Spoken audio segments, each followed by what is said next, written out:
شوال کے 6 روزوں سے متعلق یہ پوچھا جا رہا ہے کہ ان روزوں کو ایک ساتھ رکھنا چاہیے یا وقفے وقفے سے ان کو رکھ سکتے ہیں۔ تو دیکھیے یہ فضیلت شوال کے مہینے یعنی پورے مہینے کے لیے کہ اس میں آپ کبھی بھی یہ 6 روزے رکھیں گے آپ کو انشاءاللہ العزیز یہ فضیلت ملے گی۔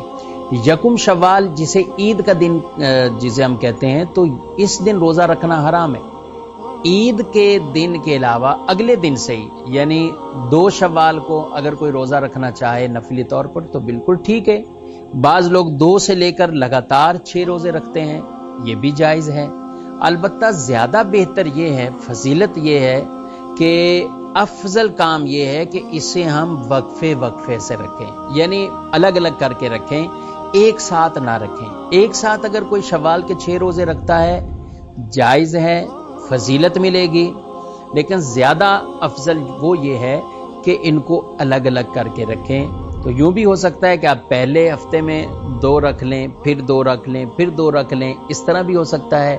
یا جیسے ویسے بھی پیر شریف کا روزہ رکھنا سنت مبارکہ ہے تو آپ شوال المکرم کے 4 پیر میں آپ نے روزہ رکھ لیا، 7 جمعرات میں رکھ لیا، تو اس طرح آپ کو فضیلت شوال المکرم کے وہ روزوں کی بھی مل جائے گی، اور اس نیت کے ساتھ یوں آپ ان روزوں کو آپ رکھیے۔ بعض لوگ سمجھتے ہیں کہ شاید ہم اپنی قضا جو روزے یا عورتوں پر بالخصوص جو قضا ہوتے ہیں روزے ان کے اندر شوال کے یہ 6 روزے بھی شامل ہو جاتے ہیں، تو ایسا نہیں ہے۔ قضا روزے جدا ہیں، شوال کے جو روزے آپ نے 6 رکھنے وہ جدا طور پر آپ نے رکھنے، وہ نفلی طور پر ہے۔